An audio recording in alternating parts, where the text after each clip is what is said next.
반갑습니다.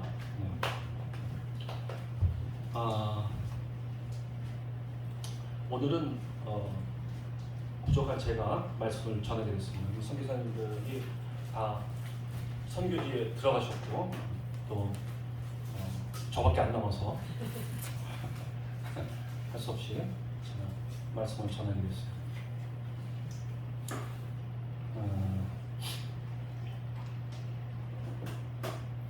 이거 처음으로 써요. 이거 처음 써봅니다.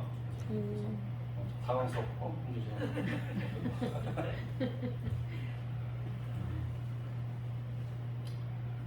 오늘은 그 거듭난 자의 신분이라는 제목으로 말씀을 좀 선포하려고 합니다. 우리 거듭난 그리스도인들은 왕의 자녀들입니다. 하나님의 아들이라는 것이죠. 하나님의 자녀라는 것이죠. 이 세상은 이런 영적인 왕자, 자녀들이 가져야 할 생각과 태도와 행동을 보고 싶어 합니다. 이것을 그리스도의 신분이라고 말하죠. 이 그리스도의 신분에 대한 자기 확신과 그리고 또 자기 신뢰는 꿈을 불러일으킵니다. 이 꿈은 하나님께서 내게 주신 사명이 무엇인지를 발견하게 하죠. 여러분은 거듭나셨습니까? 네. 여러분 거듭나면 완전히 삶이 바뀝니다. 하나님 나라에서 살 수 있어요. 그리고 천국의 삶을 살게 됩니다. 그런데 쉽게 거듭나는 것이 아닙니다. 지금 이때 이 마지막 시대에 참 거듭남이 좀 되게 쉽게 일어나는 것으로 우리가 잘못 알고 있습니다. 성경에 그렇게 말하고 있지 않습니다. 거듭나면 모든 우리의 삶이 바뀌고 그리고 세상을 올바르게 살아갈 수 있고 자녀다운 삶을 살 수 있습니다. 정상적으로 거듭난 자의 모습은 다릅니다. 오늘 거듭난 데서 확실히 우리가 한번 배워봤으면 좋겠습니다. 베드로전서 1장 3절 말씀을 한번 읽어봤으면 좋겠습니다. 베드로전서 1장 3절. 없습니다. 제가 한번 읽어보겠습니다. 베드로전서 1장 3절 말씀. PPT 준비를 했는데 오늘 그 구절만 준비가 안 된 겁니다. 우리 주 예수 그리스도의 아버지 하나님을 찬송하리로다. 그의 많으신 긍휼대로 예수 그리스도를 죽은 자 가운데서 부활하게 하심으로 말미암아 우리를 거듭나게 하사 산 소망이 있게 하시며 라고 말씀하셨습니다. 죽은 자 가운데서 부활하심으로 말미암아 우리를 거듭나게 하사 산 소망을 갖게 하셨습니다. 예수님을 온전히 믿는 자는 거듭남의 은혜를 받습니다. 그것은 하나님의 주권이므로 언제 거듭난지는 잘 우리가 모릅니다. 요한복음 3장에서 말씀하신 것처럼 그 바람의 비유를 말씀하셨죠. 어디로 와서 어디로 갈지 모른다고 말씀하신 것처럼 성령으로 거듭나는 것도 그러합니다. 이러한 성령은 예수님의 십자가의 보혈과 죽음 그리고 부활이 기초가 되어야 합니다. 예수님의 부활 이후에야 이 거듭남이 일어날 수 있는 것이죠. 약속하신 성령님이 오신다는 것이죠. 이것이 바로 성령으로 거듭난다라고 말하는 것입니다. 거듭난 자는 하나님 나라를 볼 수 있고 들어갈 수도 있습니다. 그리고 거듭난 예수님을 닮아가는 그 모든 출발의 여정의 시작입니다. 그리고 하나님은 우리 거듭난 자들에게 낙원에 들어가는 그런 약속을 해주셨습니다. 그러나 믿는다고 하면서도 거듭나지 않는 자들이 있습니다. 그들은 겉으로 봐서는 우리가 알 수가 없습니다. 교회 생활을 하고 예수님을 믿는다고 하면서도 또 교회도 다니고 봉사도 합니다. 그리고 예수님 믿는 성도라고 말합니다. 어디 가서도 예수님 믿는 성도라고 말하죠. 거듭나지 않았는데 말이죠. 교회에서 직분도 받습니다. 심지어 봉사도 하고요. 집사도 되고 장로도 되고 목사도 될 수 있습니다. 그러나 그런 사람들은 삶에 있어서 하나님의 자녀의 모습이 나타나지 않습니다. 이 세상을 거스르려고 하지 않습니다. 교회에 대한 헌신은 있지만 하나님에 대한 전적인 헌신은 없습니다. 예수님께 온 그 부자 청년과 같이 자신의 것을 다 드리지 못하고 근심하고 떠날 수밖에 없는 그런 존재가 됩니다. 그것은 기복신앙입니다. 그건 자기 만족의 신앙이고 그건 종교입니다. 자기 유익을 위한 종교이죠. 인간은 거듭남이 없는 헌신을 가질 수 있고 믿음을 가질 수 있습니다. 이것을 일명 종교심이라고 말하죠. 우리 인간에게 모두 종교심이 있습니다. 다른 종교에서도 참 착한 사람들 많이 있어요. 되게 열심을 내는 사람들 많이 있습니다. 우리도 못한 3,000배를 합니다. 참 열심이죠. 봉사도 참 많이 합니다. 그러나 그런 사람들은 이 죄사함을 해결하지 못한 종교에게 구원이 없습니다. 우리는 예수님을 믿었으면 반드시 거듭남의 은혜를 받아야 합니다. 이것이 모든 종교와 다른 점입니다. 얼마든지 착하게 지낼 수 있지만 사이키입니다.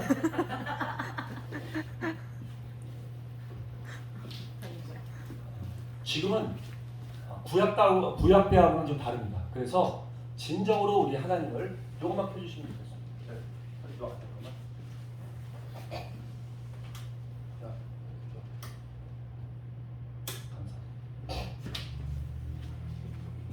지금 구약대하고는 달라요. 그래서 약속하신 성령님이 오신 상태이기 때문에 지금 예수님을 진정으로 믿고 고백하면 거듭남의 은혜를 받습니다.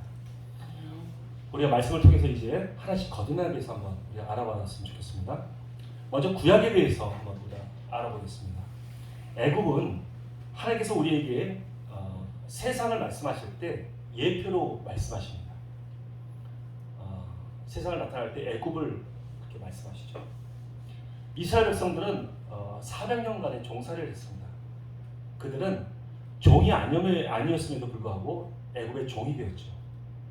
이것은 우리 인간을 하나님이 창조하셨을 때 하나님의 아들로 만들었는데 창조하셨는데 우리가 죄로 인해서 이 세상의 종이 된 그 모습을 예표하는 것입니다. 하나님께서는 이 이스라엘 백성들을 애굽의 종에서 그 죄의 종에서 구원하시려고 작정을 하셨습니다. 그래서 바로의 마음을 강팍하게 만드셨죠. 그래서 10가지 재앙을 쏟아 부으셨습니다. 한 5번째 재앙 부었을 때 아마 내보내려고 했을 거예요. 그런데 성경에 보면 그 마음을 강팍하게 하셨다고 했어요. 참 그 하나님께서 참 대단하신 것 같아요. 마음을 고쳐 잡았는데도 불구하고 다시 강팍하게 만들어서 본인이 하고자 하시는 걸 다 이루십니다. 10가지 재앙을 다 쏟아 부으셨어요. 그리고 또 구름 기둥, 불 기둥, 또 홍해가 놀랍게 갈라지는 이 역사들을 나타내셨죠. 이런 기적과 이런 이적들은 온 열방에 있는 백성들 다 떨게 만들었습니다. 모든 민족들 떨게 만들었어요. 그리고 이스라엘 백성들에게는 너의 하나님이 이러하다. 내가 너의 하나님이다. 너는 나를 믿을 수 있는 그런 유일하신 하나님이라는 것을 나타내기에 충분한 그런 이적들이었습니다. 홍해 통과는 물과 성령으로 거듭나야 한다고 말씀하신 그 부분에서 물을 예표합니다. 예수님의 십자가의 보혈로 우리는 죄 씻음을 받고 물을 통과해서 우리의 죄를 정결케 하셨습니다. 이것은 하나님께서 우리를 깨끗하게 하신 예수님의 피와 물을 예표하는데 이것은 거듭남, 이걸 거듭남으로 알고 있는 그런 경우가 많이 있습니다. 그리고 가나안 땅을 죽어서 가는 곳으로 생각할 때가 많이 있죠. 아니 홍해를 건너는 것을 우리는 죄 씻음 그리고 부르심의 상태로 보는 것이 맞습니다. 그들에게는 아직 성령으로 거듭나야 하는 그런 예표가 필요합니다. 여러분 광야는 하나님을 믿을 수 있도록 이끄시는 곳입니다. 영원히 있어야 할 곳이 아닙니다. 이러한 광야는 백성들이 하나님을 진정을 믿고 나의 주님이라고 고백할 수 있는 그런 장소입니다. 그런 고백이 필요한 곳이죠. 이런 고백이 있을 때 하나님께서는 우리를 아들로 이스라엘 백성으로 선택하시고 우리에게 인도하시고 이끄십니다. 하나님만 섬기겠다고 고백하는 그 고백 가운데 하나님께서는 그런 자를 요단강으로 인도하십니다. 그러나 그렇지 못한 자들, 믿음의 고백이 없었던 자들은 모두 광야에서 죽었습니다. 왜 죽었죠? 왜 못 들어갔죠? 그들은 하나님을 믿지 않았습니다. 놀라운 기적들을 봤어요. 참 말도 안 되는 그 놀라운 기적들을 봤습니다. 그러나 그들에게 그것이 중요하지 않았습니다. 그들은 당장에 먹을 물, 먹을 것, 마실 물, 그리고 자기들의 욕망을 채워줄 만한 그런 금송아지 신이 필요했던 것입니다. 그래서 그들은 여호수아 갈렙을 빼고는 나머지는 다 광야에서 60만이 죽었습니다. 히브리서 3장 17절에서 19절 말씀 읽어보겠습니다. 함께 읽겠습니다. 시작. 또 하나님이 40년 동안 누구에게 노하셨느냐? 그들의 시체가 광야에 엎드러진 범죄한 자들에게 아니냐? 또 하나님이 누구에게 맹세하사 그의 안식에 들어오지 못하게 하셨느냐? 곧 순종하지 아니하던 자들에게가 아니냐? 이로보건대 그들이 믿지 아니함으로 능히 들어가지 못한 것이라. 그들은 하나님을 유일한 하나님으로 믿지 않았습니다. 그리고 그들의 1세대 60만 명은 여호수아와 갈렙을 빼고 모두 광야에서 죽었습니다. 그런데 우리는 스스로가 광야에 있다고 말합니다. 왜 광야에 머물러 있어야 합니까? 그러니 매일 하나님의 기적만을 바라고 있고 매일 우리가 필요한 먹어야 할 것들, 입어야 할 것들, 자기 삶에 대한 집착으로만 살아가고 있는 것입니다. 이런 사람들은 평생 하나님께서 들어가서 약속의 땅에 들어가서 그 가나안 땅을 쟁취하라는 그 사명의 말씀을 듣지 못합니다. 이루지 못합니다. 하나님의 말씀을 평생 이루지 못하고 광야에 살고 죽습니다. 이 세상의 삶이 광야에서 끝나는 삶으로 마치게 만듭니다. 하나님은 그렇게 우리에게 말씀하십니다. 나는 너의 아버지가 되니 이제는 더 이상 너희가 먹을 것, 마실 것, 입을 것을 생각하지 말고 가나안의 땅에 들어가서 정복하는 삶, 기업을 뺏는 삶, 그런 삶을 살라라고 말씀하십니다. 그걸 원하고 계시죠. 히브리서 3장에서 보면 60만의 백성들이 전부 죽었다고 말합니다. 믿음이 없어서 광야에서 죽었습니다. 그 후손들은 하나님 여호수아와 함께 그 가나안 땅 약속의 땅으로 들어갔죠. 여호수아는 예수님을 예표합니다. 그 이름에 따라서. 그러나 갈렙은 그 이름의 뜻이 공격자라는 뜻입니다. 공격해야지 들어갈 수 있는 것이에요. 침노하는 자의 것입니다. 하나님께서 우리가 원했을 때 요단강을 건너고 그 가나안 땅을 들어가기를 원하고 계시는 것입니다. 홍해는 우리의 의지와 상관없이 갈라졌습니다. 하나님께서 우리를 부르셨어요. 예수님의 보혈로, 예수님의 그 크신 은혜로 우리를 부르셨고, 그리고 홍해를 하나님께서 가르셨습니다. 그리고 마른 땅이 된 후에 우리는 건넜어요. 그들은 건넜습니다. 그들을 부르신 것이에요. 믿음으로서 부른 겁니다. 그러나 요단강은 다릅니다. 우리의 의지가 필요합니다. 내 믿음의 결단이 필요하고 내가 하나님을 나의 하나님이라고 고백하는 그 믿음의 고백이 있어야지 들어갈 수 있는 곳입니다.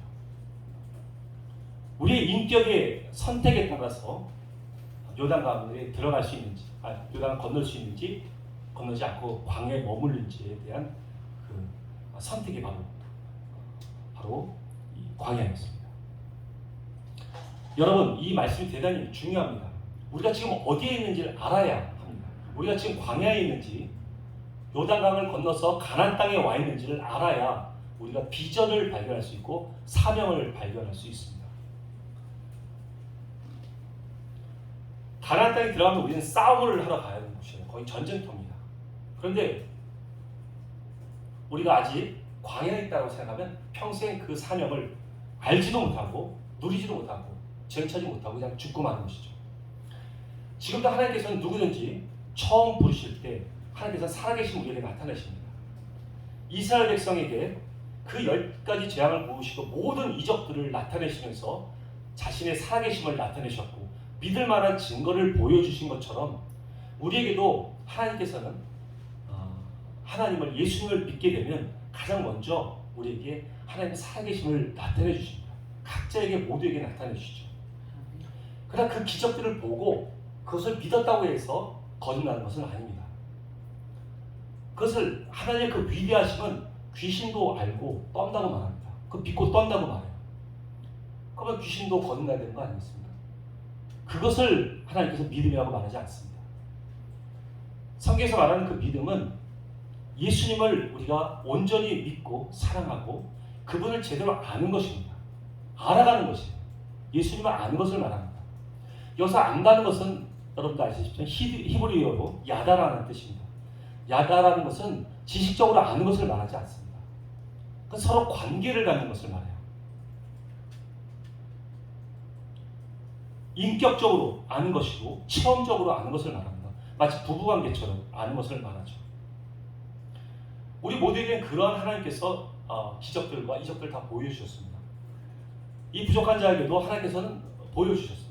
얼마나 많이 보여주셨습니다. 굉장히 많이 보여주셨습니다. 그 중에 하나를 말씀드리자면 저는 예수님 믿고 한 2달 정도 지났을 때 아침에 이제 출근을 하는데 차를 가지고 출근을 하는데 제가 다니던 회사에 있었는데 성수동이었습니다. 거기를 출근하고 있는데 여러분 이게 이렇게 해서 이거 너무 안 좋게 보지 마시고 이게 좀 더워서 할 수 없이 이런 이해해 주시기 바랍니다. 출근을 하는데 늦어서는 안 되는 그런 아주 급박한 상황이 있어요.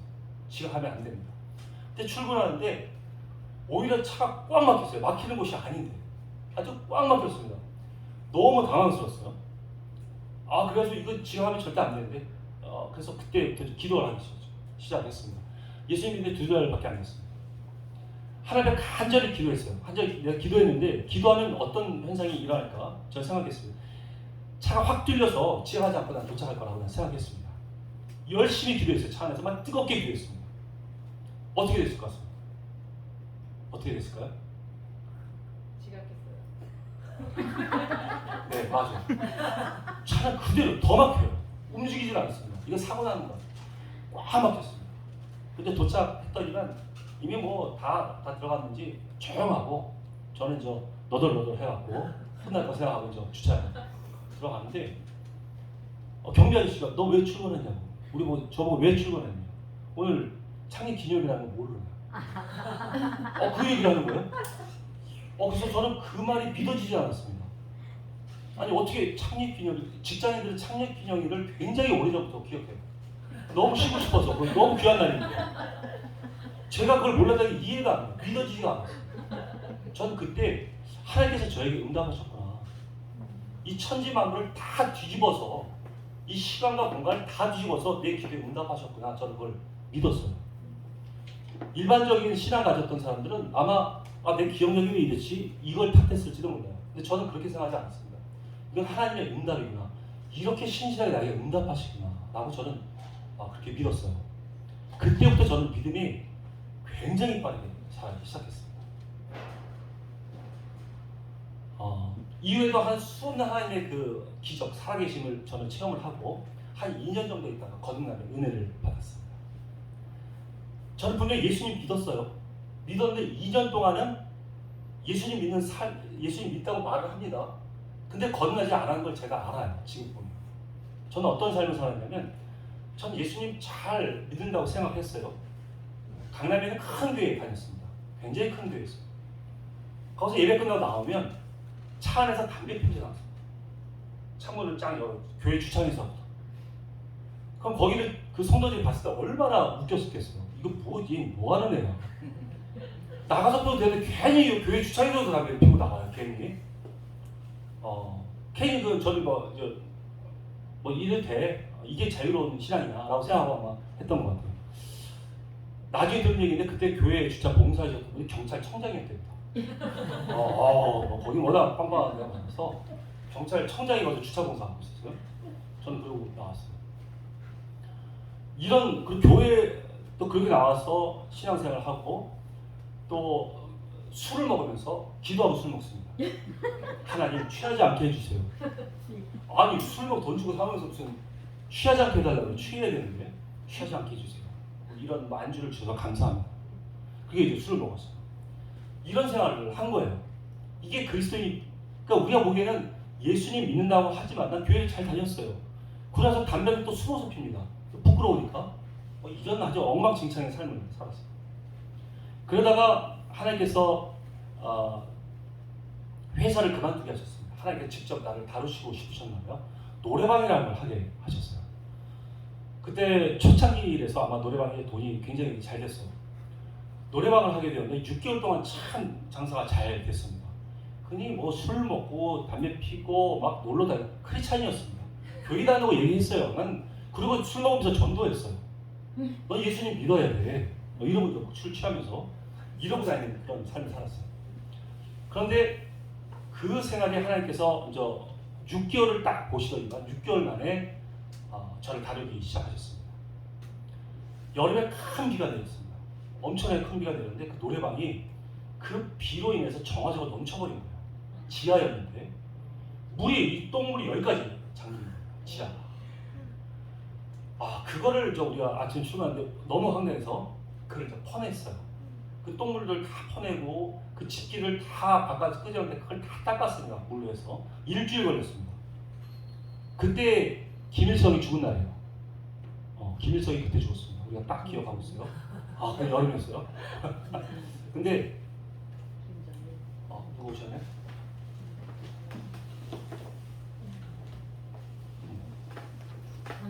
안녕하세요. 네, 그런데 그 일주일 다 씻어내고 깨끗하게 해놓고 나서 일주일에 또 비가 내렸습니다. 또 비가 와갖고 그 정화조 똥물이 또 넘친 거예요. 그대로. 그래 그 똥물이 그 지하에 가득 찼습니다. 그걸 또 퍼내는데 제 아내가 그 큰 애를 임신했을 텐데 그냥 바닥에 주저앉아서 막 울었어요. 저도 방법이 없습니다. 전 그때 뒤집어졌습니다.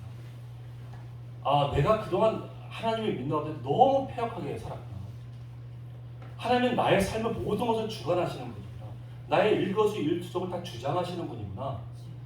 이분은 나를 다루시는 거고 나의 아버지고 내가 그분을 섬겨야 되는 거고 그분은 나의 모든 것을 다스리는 분이구나라는 것을 그때 깨닫게 됐습니다. 정말 경외하는 마음으로 두려운 마음을 갖게 됐어요. 경외한 마음, 그분을 사랑하면서도 조심스러운 모습. 내가 너무 하나님 믿는다고 하면서 막 날뛰었던 이 모든 것이 진심으로 회개하게 됐습니다. 그리고 하나님을 영접했죠. 그때부터 저의 삶은 완전히 달라졌어요. 예수님 믿는 거 똑같아요. 누가 봤을 때 똑같아 보이지만 저의 삶은 달라졌어요. 태도도 바뀌어졌습니다. 바뀐 이후에 한 6개월인가 1년 정도 있었을 때였죠. 저는 굉장히 담대함이 생겼습니다.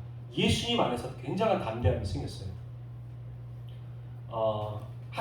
수많은 많은 얘기가 있지만 한 가지만 말씀드리면 그때 포천에서 제 친구가 살고 있었는데 거기에 임대 아파트가 하나 생긴 거예요. 임대 아파트를 요거를 신청을 하면 5년 동안 임대 아파트 살다가 5년 후에는 분양 굉장히 싸게 해준답니다. 그 돈을 많이 번다는 거예요. 그러니까 와서 한번 보라는 거죠. 제가 이제 신혼 초기였으니까 한번 가서 봤습니다. 근데 굉장히 너무 좋아요. 아파트도 새 거고. 근데 너무 먼 거예요. 거기 있는 대리와 얘기를 하고 또 여러 개 얘기하다가 설명 듣다가 명함만 받고 집으로 왔습니다. 너무 멀어서 안 가기로 했어요. 근데 몇 달 후에 친구가 그래도 와라 해서 잘 생각하니까 그래 새 아파트니까 한번 들어가서 살만하다 해서 들어가기를 원했습니다. 그래서 하나님께 기도하는데 하나님께 들어가라는 거예요. 내가 주겠다 그 아파트를. 그래서 그 말씀을 받았어요. 너무 기쁜 마음으로 그 명함을 들고 회사에다 전화를 했습니다. 그랬더니 그 대리란 친구가 오래요. 그래서 제가 본사에 들어갔습니다. 근데 그 대리가 알고 보니까 이사가 됐어요. 회장의 아들이었던 거예요. 그래서 너무 잘 돼갖고 실은 아파트를 좀 하나 달라. 내가 가서 살아야 되겠다. 그랬더니 그 친구가 하는 얘기가 그 한 달 만에 다 끝났습니다. 신청이. 하나도 없습니다. 자기네 임원들도 못 갔는데요. 자기 임원들도 못 가졌대요. 그렇다고 어렵다고 얘기한 거예요. 제가 그때 그 이사한테 뭐라고 얘기했냐면 아니야 나한테 줘야 돼. 하나님께서 주신다고 그러셨어. 하나님께서 이 아파트 주신다고 그랬으니까 당신한테 아파트 주셔야 됩니다. 라고 얘기했어요.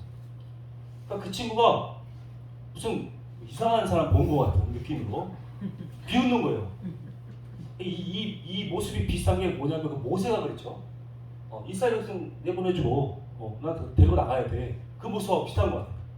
전 그렇게 얘기했습니다. 그랬더니 그 친구가 말도 안 된다고 상당히 싫어서 그런지 그냥 돌아가시라고 연락드리겠습니다. 돌아가십시오. 그래서 돌아갑니다. 그래서 저 집에 왔어요. 어떻게 됐을 것 같습니까?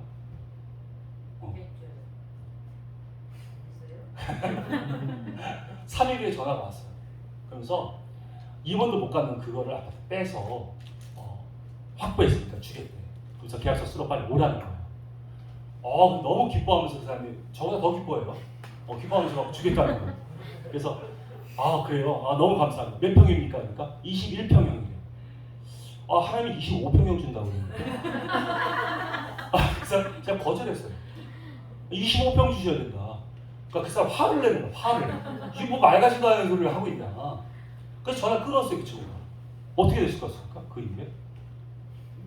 받았어요? 3일, 저한테 3일에 또 전화 왔어요. 25평 마련했대.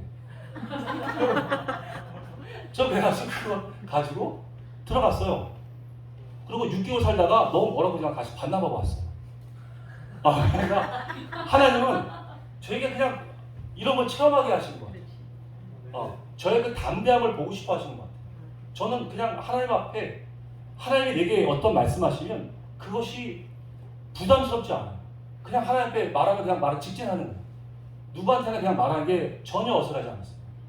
강하게 나갔습니다. 여러분, 거듭나면 완전히 달라집니다. 삐적거리는 게 없어요. 하나님의 자녀가 되었는데 왜 그런 걸 삐적거립니까? 왜 우리가 잘못하고 있습니까? 되게 굉장한 권세가 우리 가운데 있습니다. 근데 그것이 일어나기 전까지의 그 삶과 그 믿음의 고백은 대단히 중요합니다. 그 과정이 우리에겐 반드시 필요한 것이죠. 여러분, 요단강을 건너게 되면 거기에 입성하게 되면 거기는 정복의 삶입니다. 거기는 완성된 것이 아니에요. 거기는 계속 싸워야 돼요. 계속 정복하는 삶이에요. 가나안 싸움. 이것이 우리가 쉽게 얘기하면 구약은 이 실체의 예표라고 말합니다. 그림자라고 얘기해요. 이 가나안 땅은 우리를 얘기하는 것입니다. 우리 안을 말씀하시는 거예요. 내 안에 예수님을 영접한 이후에 내 안에 이 쓰레기 같은 썩어가는 구습들을 몰아내는 작업들을 하는 거예요. 이걸 정복해 나가는 삶입니다. 여러분, 땅이 천국에서 왜 필요합니까? 거기 왜 땅이 필요하죠? 왜 땅을 따먹어야 됩니까? 거기 부동산이 필요합니까? 제가 부동산을 하는데 거기 가서 저 일을 할 수 있는 겁니까? 그러면? 저는 그 천국에는 부동산이 필요 없습니다. 땅이 필요 없어요. 그 땅이라는 것은 하나님의 예수님의 성품을 닮아가는 것을 말합니다. 내가 점점 하나님을 닮아가고 예수님의 성품으로 닮아가는 것을 말하는 것이죠. 내 안이 곧 가나안 땅입니다. 내 안에 있는 더러운 찌개 같은 걸 몰아내는 작업이 바로 가나안 정복 싸움이에요. 그리고 내 안에 펼쳐져 있는 모든 내 안의 영역들, 이 영역들을 하나님의 통치로 바꾸는 것이 가나안 전쟁이죠. 이것들을 해나가지 못하면 우리 삶 가운데는 이스라엘 백성에게 경고하셨죠. 그 가나안에 있는 그 모든 족속들은 너에게 가지가 될 것이다. 우리 안에 있는 더러운 것들을 몰아내지 않으면 우리는 계속 이 세상에 끌려다니는 삶을 살게 됩니다. 그런데도 계속 우리는 가나안 땅이 죽어서 가는 곳으로 생각하고 있습니다. 아닙니다. 이 광야는 홍해를 건너서 하나님의 은혜로 우리를 믿음을 갖게 하셨고 부르신 상태에서 우리는 광야에서 하나님은 나의 하나님이라고 진정한 고백이 일어날 때 들어가는 곳이 바로 가나안 땅이고 거듭나는 것입니다. 그렇지 않은 자들, 믿음이 없었던 자들, 만약에 홍해를 건넌 것이 거듭나셨으면 이스라엘 백성 60만이 죽었던 것을 거듭나고 죽은 겁니다. 말이 됩니까? 안 되죠. 우리는 우리의 간절함에 따라서 거듭남이 될 수 있고 요단강을 건너서 가나안 땅에 들어갈 수 있는지 여부가 결정나는 것입니다. 가나안 땅은 하나님 옆에 순종을 하고 싸워서 정복하지 않으면 우리가 오히려 당하는 곳이에요. 물론 성령님께서 함께 하시고 우리가 순종하면 우리는 승리합니다. 그리고 불순종하면 우리는 계속 어려운 가운데 이 세상에 끌려다니는 어려운 환경 가운데 살게 됩니다. 곧 내 안에서 그런 일들이 벌어지고 있죠. 우리가 지금 어디에 있는지 정확하게 알고 있어야 됩니다. 우리가 지금 가나안 땅에 있습니까? 광야에 있습니까? 만약에 우리가 가나안 땅에 있다고 한다면 여기는 지금 전쟁터입니다. 싸움터예요. 총알이 빗발치고 포탄이 왔다 갔다 하는 그런 전쟁터입니다. 막 옆에 있는 친구들 막 죽고 난리가 나는 그런 전쟁터예요. 근데 우리는 여기서 잠자고 있습니까? 에베소 5장 한번 14절 한번 잠깐 보여주시죠. 한번 읽어볼게요. 시작. 그러므로 이르시기를 잠자는 자여 깨어서 죽은 자들 가운데서 일어나라. 그리스도께서 너에게 일주이시라 하셨느니라. 아멘. 우리가 지금 잠자고 있다는 거예요. 포탄이 날아다니고 총알이 날아다니는데 지금 잠자고 있다는 겁니다. 더 이상한 것은 이렇게 막 전쟁 중인데도 예쁜 치마를 입고 귀에다가 꽃을 하나 꽂고 나풀거리고 춤추고 다니는 여자가 있습니다. 그런 영화를 본 것 같아요. 전쟁 중이에요. 막 전쟁 중인데 어떤 여자는 막 춤추고 노래하면서 막 뛰어다녀요. 정상적인 여자입니까? 미친 여자예요. 우리가 그런 모습이라는 거예요.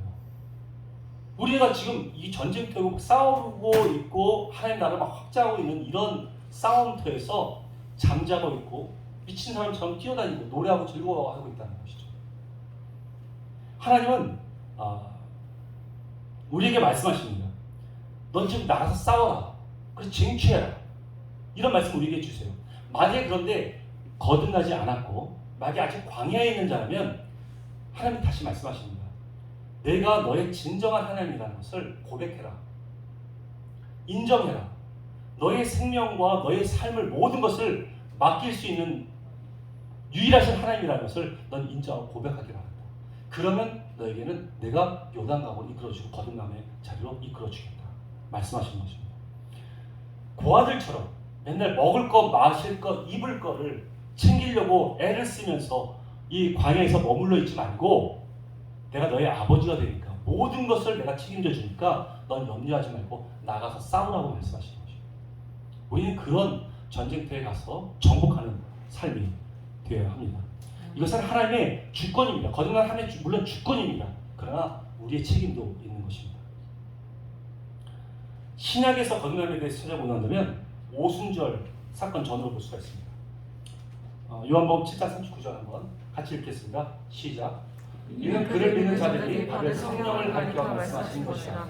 예수께서 아직 영광을 받지 않으셨으므로 성령이 아직 그들에게 계시지 아니하시더라.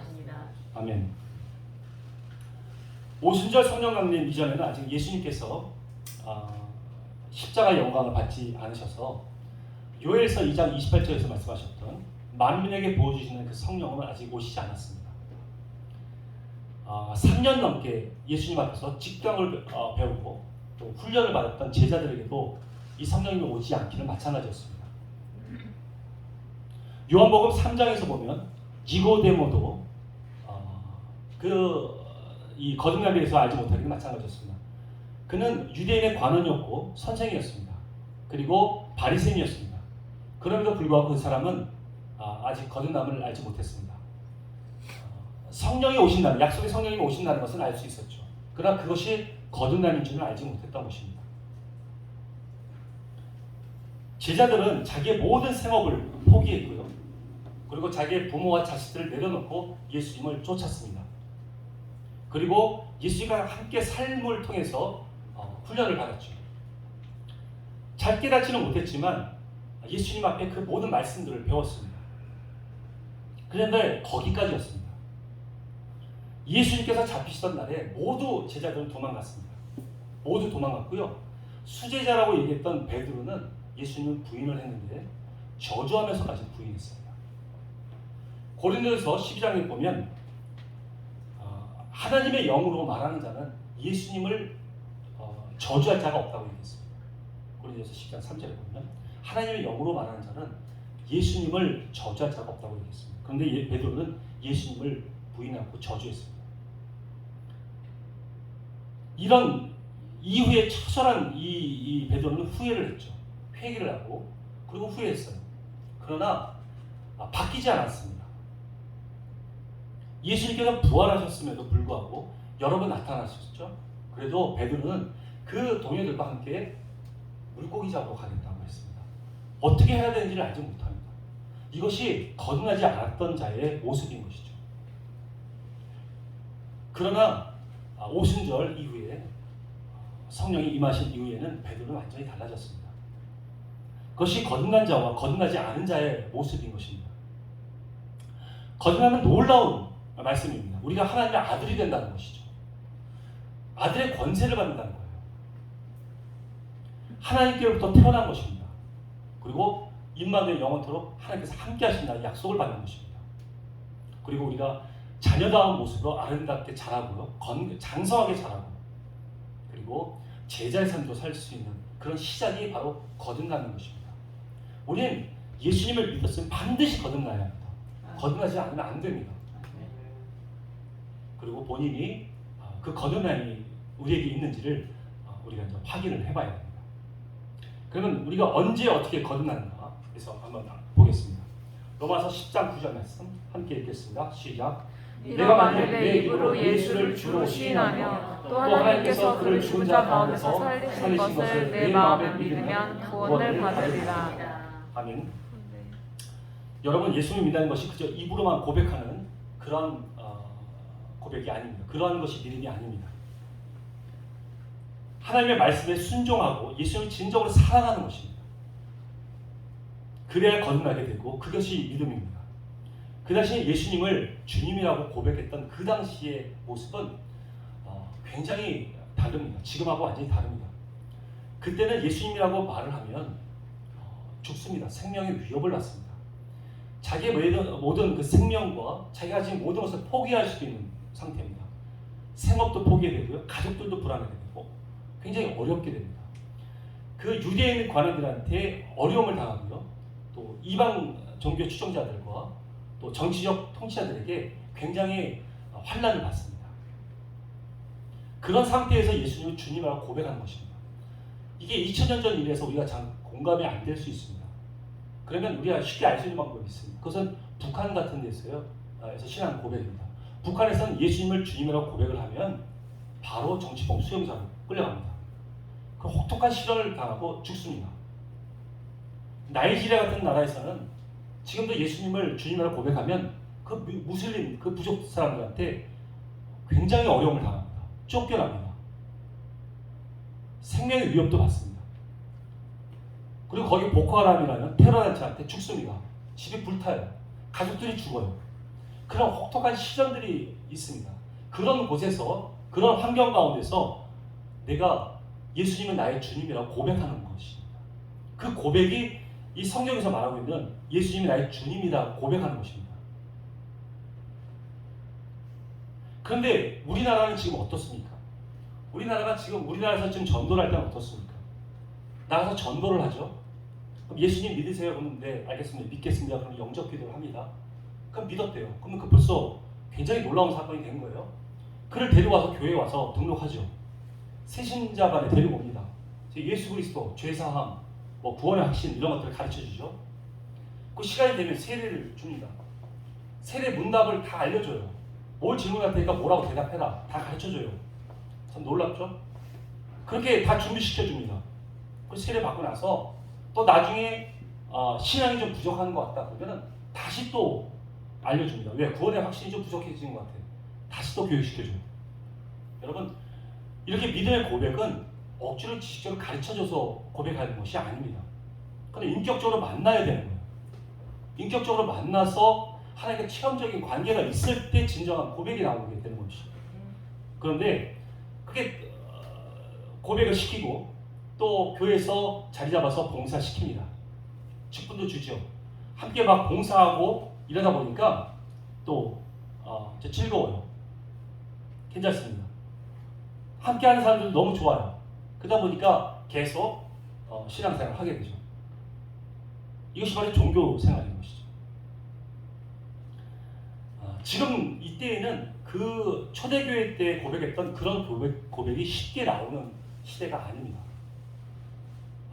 왜 그런 고백들이 안 나올까요? 쉽게 안 나올까요? 지금은 너무 많이 가졌어요. 우리가 풍족합니다. 아쉬울 게 그렇게 많지 않습니다. 그러다 보니 초대교회 때 나왔던 그 주님, 내 생명을 걸고 내 모든 것이 하나님의 것입니다. 나를 통치하시는 분은 진정한 나의 하나님이라고 고백하기가 너무 어렵습니다. 이런 고백이, 진정한 고백이 나왔을 때 우리는 정말 그때서야 비로소 우리는 하나님을 믿는다고 말할 수가 있는 것이죠. 그렇지 않을 경우에는 베드로와 같이 자기 생명과 자기 유익에 해가 되면 하나님을 버릴 수가 있는 그런 상태인 것입니다. 그래서 지금 거듭난 자들 보면 대부분 삶의 위기를 만나고 어려움을 겪을 때 하나님을 만나게 되는 경우가 참 많습니다. 어떤 가정의 불화, 또 건강의 어려움들, 사업의 실패, 뭐 이런 것을 통해서 나락으로 떨어지죠. 그리고 하나님만을 붙잡게 되고 그분만이 나의 유일한 구원자이시라는 것을 체험적으로 경험하고 나서 고백하게 될 때 거듭남의 은혜를 받게 되는 것 너무나도 많습니다. 지금 우리가 예수님을 주님이라고 고백할 때는 너무 진지하게 고백해야 됩니다. 그냥 쉽게 말하는 것이 아닙니다. 우리 이 거듭남이 너무 쉽게 우리가 지금 말을 하고 있어요. 우리 삶의 전부를 하나님께 드릴 수 있고 생명을 내어드릴 수 있는 고백이 되어야 합니다. 이런 고백은 구약에 있었을 때 모든 믿음의 선진들이 그렇게도 갈망했던 그런 귀한 선물이었습니다. 우리가 하나님의 자녀가 된다는 것이었습니다. 구약 사람들한테는 그게 꿈만 같았던 그런 약속이었어요. 이 거듭남을 알지 못했습니다. 약속하신 그 성령이 오신다는 그것만 알고 있었지만 그것만으로 너무너무 기뻤던 것이죠. 이것이 바로 거듭남이었다는 것은 이제서 우리를 통해서 알게 된 것이죠. 그 이유가 거듭나게 되면 수많은 사람의 이제 거짓말들이 또 우리를 괴롭힙니다. 우리를 유혹합니다. 이것들을 하나하나 거절해 나가면서 우리는 성장해 나가야 되는 것이죠. 거듭남은 출발인 것입니다. 그래서 우리도 예수님처럼 바르게 자라서 장성한 분량을 자라서 예수님께서 우리에게 대한 그 사랑을 확증하신 것처럼 우리도 예수님 앞에, 그 하나님 앞에 우리의 사랑을 확증할 때가 반드시 와야 한다는 것입니다. 우리가 지금 한 10분 정도 쉬었다가 4번부터는 10분 후에 다시 시작하도록 하겠습니다.